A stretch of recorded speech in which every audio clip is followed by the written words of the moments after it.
All right, folks, do you see it? Zooming in here, I just fanned out this roll. This is roll number 8. Yeah, roll number 8 of these 10. And look at right there. Let's see if I can zoom in a little bit more for you. See that head peeking out? Good morning, good afternoon, good evening, whatever it may be when you are opting to watch this video. Wishing you the best of days. I'm excited because I've got another 10 rolls here of nickels to go through. Nickels are still my favorite. I don't know why. I've got everything in most of my books. Still looking for a couple of those key dates, 1959 and early, actually. 1956 and earlier, I think, are the ones I need. But always looking for some. I got a nice mixed roll here. I got a couple good enders here. Nothing that I can see that are really sticking out old wise, but it is going to be a nice mixed roll. So I'm going to start with this one. As always, I will do one with you and then come back and bring you in with the others if there's any significant finds. Got some good enders on this one. I like seeing that. A little bit of corrosion on that one. Nothing sticking out of there too much. What is that? 1980. What was this under? Some more modern. That looks 89. Let's just take a quick look at this corroded one. Dark colors, and see if we could see what that is. That's an 80 of some form. And here's another one I want to take a quick look at, and another 89. So 4 1980s. I'm just making a mess. So here, we'll do it that way. Ooh, 62. Not a overly old one. That's a 62 Denver. That's pretty good condition. Not upgrade material here. 2000. Always looking for some of those 2009s. As always, there's another 1962. Not as good condition as the other one. Varieties, error coins, all that fun stuff. I'll probably go on and do that off camera. No need to bore you with looking at anything. Really, what we want to see is just what are going to be some good significant finds here. Interesting toning on that one. That is a 63. So 62, 63 has been the oldest. Like I said, with some of them, like the buffalo here, I'll look for the speared buffalo, which that does not have. I don't notice any of the doubling on there, but I will put that under a scope just in case. Oop, there's a D mint mark 64, and called it 1964. Couldn't get that lucky. There's another nice older looking one, 1962. So that's 362, 63, 64. Just need something about a decade earlier than that. 2190s. And that's at 73. Alright, so no good finds in that one. Like I said, I'll take a look at some of these off camera a little bit closer and bring you back if I find for the next find. Well, finally, roll number 3 has our first find. We have a foreign, a Canadian, that looks like I'm going to say 99. Very, very dirty. 1999 Canadian. Alright guys, pulled out the camera for our microscope for this one. It's just a fun one. I know it's nothing major here, but when we look at the date, there's our Denver mint mark, front side, so you know it's modern, but that's just fun. I know it's supposed to say 1972, but look how big that 9 is. You don't see the tail end of it. interesting on that. That's all I could say. This is just one of those. It's going to be one of those whimsical finds. Let's see if I could find another 19. I just had one.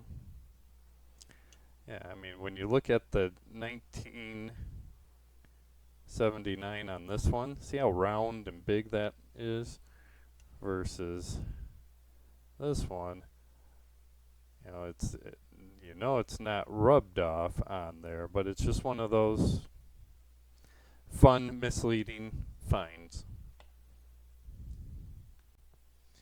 All right, folks, we're back with roll number 5, giving us our first key find. I'll say it's coming up here face first. That is a 1947. There we go.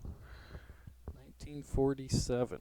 So the key date here that we're looking for is an S. So we want to see a mint mark and we want to see an S for it being a key date. So flipping it in 3, 2, 1, and no mint mark. So that's just a 47 Philly. All right, folks, bringing you in for this one. Nice dirty. Caught my eye on this one. Just some of the dirty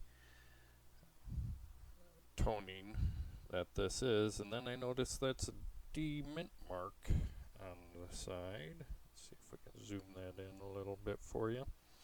So it does have a mint mark, D, and let's see in 3, 2, 1, 1953. That is dirty, but a 1953 Denver mint. All right, folks, do you see it? Zooming in here, I just found out this roll. This is roll number 8. Yeah, roll number 8 of these 10. And look at right there. Let's see if I can zoom in a little bit more for you. See that head peeking out? This is not planned. Been going through these one by one. As I just shifted on it, look at that. That is good condition. Flip that over. Let's take another look at that. Got a little better focus there. See if you can see it. 1937. Still a bit of detail in there. And let me just check my Buffalo. I don't think that's a key date or anything here. Buffalo for me, any good Buffalo is good to find. Oh, it does. Low mintage Buffalo nickel will be an S mint mark. So let's flip this in 3, 2, 1. And that mint mark should be right there between the 5 and the cents. And there is no mint mark. But man, look at that detail. That is good. Right there it is, 1951. Again, check my dates here, 1951, D or S. So we want a mint mark, D or S, D or S, D or S. In 3, 2, 1, flip, and no mint mark. So 1951, Philly, not a key date, not a low mintage date. All right, folks, here we are on roll number 10.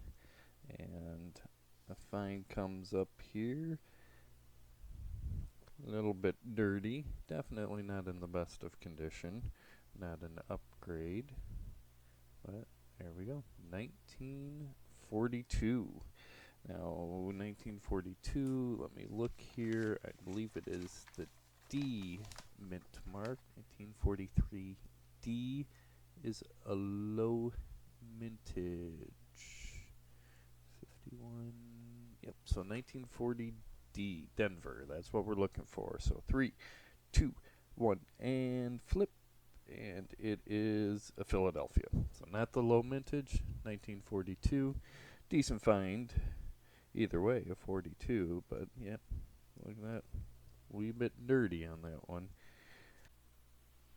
All right, folks, welcome to the summary here. If you're just joining us because you skipped ahead, you didn't miss much. This is the most exciting part of the video. For those who did watch the whole video, hey, thanks for making it to the end, not skipping around, and seeing the recap of what we found. So 10 rolls, this is a smaller find, and yes, this is actually, I'd say, more normal of what you can expect for a 10 roll nickel hunt, but some good finds nonetheless. We did have our 1942, let's get this zoomed in, we got 1942 dirty. We got a pretty good looking 1947, and that's Philadelphia as well. So no low mintage, no key finds here. We had a 1951 Philly. And we had a very dirty but neat looking 1953. And that is Denver. So again, none of the low mint marks or key dates for those 4 coins.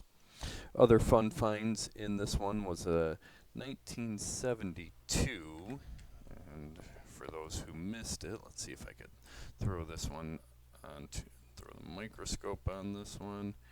And what we got here with the 1972 I just thought was fun. Let's see if we can zoom out a little bit there for you. Was with the dates in Liberty. We know it's supposed to be 1972, but just the way that wear pattern looked, I mean, how fun is that one? It's that 0 of the top of the 9, not the 0 in the 9, but the 9. Look at that.